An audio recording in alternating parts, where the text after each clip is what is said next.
죄송합니다. 아니요, 죄송합니다. 어려운 거 물어보지 마세요. 아이고.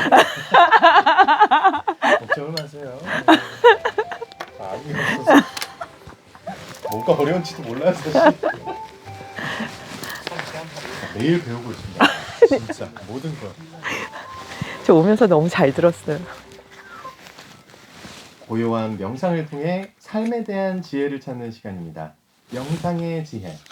명상 요가 전문가 원정혜 선생님과 함께합니다. 안녕하세요. 안녕하세요. 오늘은 어떤 얘기입니까?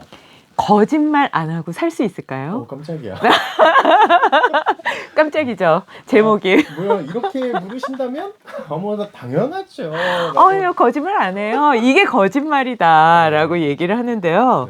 제가 딱 그리고 정색하고 나 거짓말 같은 거 모르는데 그랬더니 그게 지금 거짓말이다 이렇게 얘기를 하시더라고요.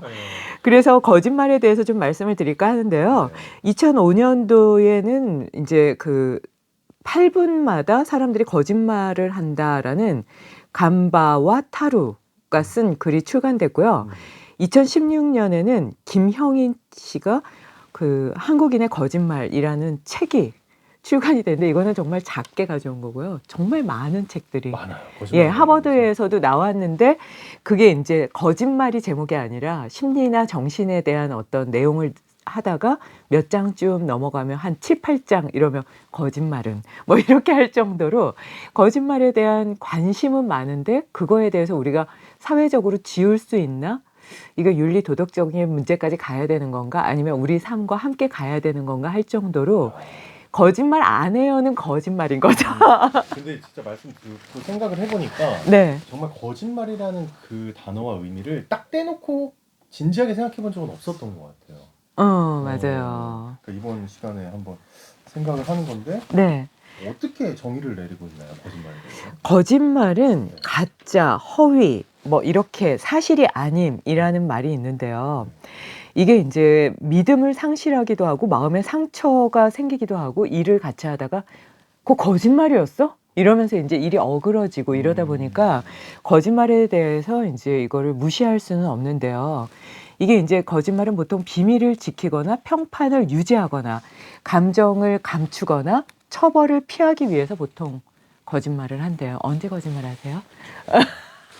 지금 말씀하신 거 다 하는 것 같고 다 하는 것 같고 가끔씩 하는 것 같고 그쵸. 언제 내가 거짓말 한다라고 딱 말하기는 그쵸. 근데 여기 보다 보면 이게 조금 더 이렇게 딱 들어가는 게 예의를 지키기 위해서 그냥 됐어요 뭐 이렇게 하면서 사실 배가 고픔에도 불구하고 같이 음식 드실까요? 뭐 식사하실까요? 저 있어요. 최근에 한 거짓말. 저는 좀 자주. 정확히 기억나는 상황이 있거든요. 예. 밥을 먹는데 여자친구가 이제 물어보는 거예요. 배부르지? 이러는 거예요. 근데 이제 하나도 안 배부른데 그래 배부르지. 그럼 뭐 여자친구한테까지 그렇게. 오래 사귀다 보면 예. 제가 진짜 많이 먹는 게 부끄러울 때가 많아서. 그래서 수치스러울 때도 거짓말을 한대요. 그리고 공포스 그래서 혼자 있으면서 한 4-5개의 신발을 앞에 놓고 배달을 시킨다거나 뭐 이런. 저는 그래서 이제 누군가를 만날 때 네. 그 사람이 좀 조금 먹을 것 같잖아요. 네. 그럼 김밥집에 들러요. 그 미리 먹어요. 가는 길에 먹어요. 할 말을 잃게 하는 배려심이신데요. 그래요? 네. 다른 당황하신. 왜냐하면 제가 탐식에 대해서 지금 준비를 하고 있는데 그래, 예. 많은 내용을 덜어내고 오겠습니다. 네, 환영합니다. 다른 사람에 대한 보호를 하기 위해서도 거짓말을 한다고 해요. 근데 이게 이제 유사어가 구라가 있는데, 네네. 일본어. 예. 이게 이제 그 경상도에서 이게 도박하시는 분들이 많이 썼는데 이게 사실 이걸 그냥 좀 일반적으로 요즘 많이 쓰잖아요. 그래서 그렇죠. 그거나 그거나다. 그러니까 거짓말이나 뭐 구라라고 얘기하는 거나 비슷하다. 근데 이거 딱 속어이긴 하지만 어떻게 보면은 이거를 그냥 일상에서 우리가 쓰고 있기 때문에 이게 정확하게 어떤 의미인지 아는 것도 좋을 것 같아서 좀 정리를 했어요. 네. 어쨌든 우리가 사소한 거짓말 할 수 있고 근데 중요한 거는 남에게 피해가 가지 않아야 된다고 저는 생각을 해요. 맞아요. 예. 많이 하잖아요, 일상생활에서. 예, 그거를 또 미국 캘리포니아 대학의 연구를 또 한 분들이 있는데요. 몇 번이나 사람들이 거짓말을 하나. 그 일생 동안 하루에. 하루 일생은 셀 수 없습니다. 하루 하루에 평균 200번을 한대요. 200번. 네네. 남한테요, 아니면 자기 자신한테요? 뭐 누구한테? 다 하겠죠. 다 합쳐서. 네. 그래서 8분에 한 번 거짓말하는 게 사실이다 밝혀졌습니다. 네. 그래서 단 한 번도 거짓말한 적이 없다고 대답하는 사람이 정말 거짓말쟁이가 될 정도로 삶의 일부가 됐는데요. 이게 이제 어떻게 보면 인간 존재의 일부이기도 하면서 인간이기 때문에 가능한 그냥 인간의 특성이라고 봐도 되겠네요. 그죠? 거짓말하는. 동물들은 거짓말을 안 하는 거죠. 그래서 이거에 대해서 하버드 심리학자가 또 이제 정리한 내용을 뒤에 가져왔는데요. 텔링 라이즈라는 책에서는요, 30년간 인간의 감정과 비언어적인 커뮤니케이션을 이제 계속 연구를 했는데, 거짓과 진실에 대한 심리의 법칙에 대해서 이거를 정리할 정도로 우리 삶에서는 하나의 법칙처럼 거짓이 놓여 있다라고 얘기를 하고요. 캐나다 출신 임상 심리학자인 이 조던 피터슨 같은 경우에 12가지 인생의 법칙에 보면은 네. 거기에서는 진실만 말해라 라고 거짓말은 적은 것도 하면 안 된다라고 얘기하면서 사례까지 전하고 있어요. 사례요? 사례 네. 어떤 거예요? 더글라스 종합병원에 이제 조현병 환자를 만났대요, 이분이.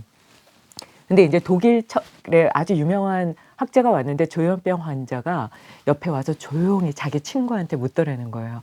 나도 같이 들어도 돼요? 뭐 이렇게 약간 쎄한 분위기가 났는데 그 여자분이 어떻게 해야 돼? 그리고 조던 피터슨한테 물어봤나 봐요. 그때 나는 거짓말을 해야 되냐? 말아야 되냐? 이제 그 기로에 쓴 거예요. 근데 이분이 잠깐의 고민 후에 말한 게 이제 편하게 얘기하려면 여기 심리학자 8명밖에 못 들어가요. 이렇게 얘기하면 그냥 다 편한데 네. 어떻게 해야 되지? 이러다가 그냥 솔직히 얘기했대요. 당신은 환자고 나는 심리학자라 당신은 못 들어옵니다. 그랬더니 그분이 몇 분간 가만히 있더래요. 네. 그러더니 그냥 지나가면서 그 다음에 아무 일 없다는 듯 그냥 일이 해결이 됐다는 거예요. 그리고 또 하나의 사례는 그것도 이분의 사례인데요. 자기 집 주인이 옆에 사는데 그 집 주인이 폭주족에다가 알코올홀릭자인데 이제 그분이 집주인이요. 네. 집을 다 팔아서 돈이 없을 정도까지 술을 마시는 거예요. 그러니까 이틀에 한 5, 60병 정도를 마실 정도로. 이틀요? 예, 근데 폭주족인데다가 온몸에 문신을 하고 있었는데 그러다 보니까 알코올을 구하기 위해서 새벽 4시만 되면 와서 토스트기 같은 걸 들고 몸을 앞뒤로 흔들면서 그 거대한 사람이 사달라고 얘기를 하는 거예요. 뭘 사? 토스트기를 사달라. 집에 있는 모든 거를 가져와서 팔면서 술 먹고 있는. 네, 술을 먹는 거예요. 새벽 4, 5시에 와가지고 그 토스트기를 사달라고. 네, 그래서 아내가 사주지 말아라. 근데 이분은 무섭잖아요. 잠깐의 고민 후에 사줄 수 없다라고 얘기를 하니까 그 사람도 한참을 뚫어지게 보면서 자기를 무시하는 건가 아닌가를 이렇게 보는 눈빛이더래요. 그리고 술 나서 취한 와중에도. 네네. 근데 아주 뚜렷하게 기억하더래요. 그 다음날. 그리고 나서 그 대화를 기억하고 나서 그 다음부터 오히려 더 돈독해졌다. 거짓말을 하지 않고 진실을 얘기해서 그 턱을 넘어갔을 때 상대방들은 처음에는 기분 나쁠 수도 있고 마음이 상할 수도 있지만 그게 결론적으로는 더 깊어지는 그런 관계가 된다는 거죠. 이야, 그렇구나. 신기합니다. 그래서 사람들이요, 보통은 속이고 조작하고 기만하고 획책하고 축소하고 호도하고 얼버무리고 생략하고 변명하고 과장하고 모호하게 뒤섞는 능력이 우리는 다 뛰어나다가 조던 사실 피터슨의 얘기고요.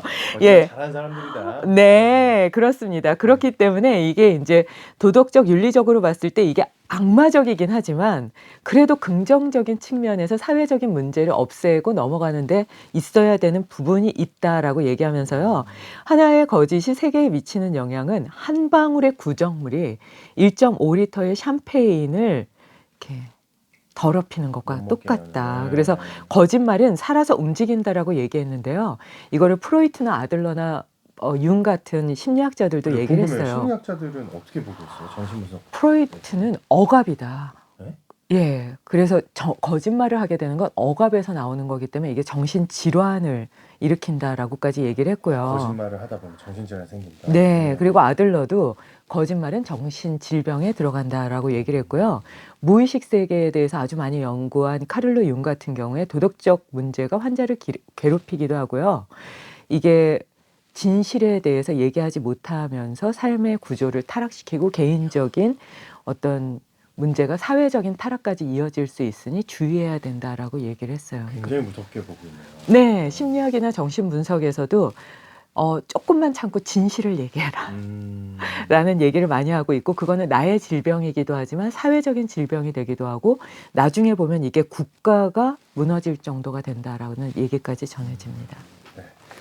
자, 명상의 지혜 오늘은 거짓말의 의미에 대해서 네. 얘기 나눠봤습니다. 지금까지 명상 요가 전문가 원정혜 선생님과 함께했습니다. 오늘 말씀 감사합니다. 감사합니다. 맞는 말입니다. 맞는 말입니다. 예.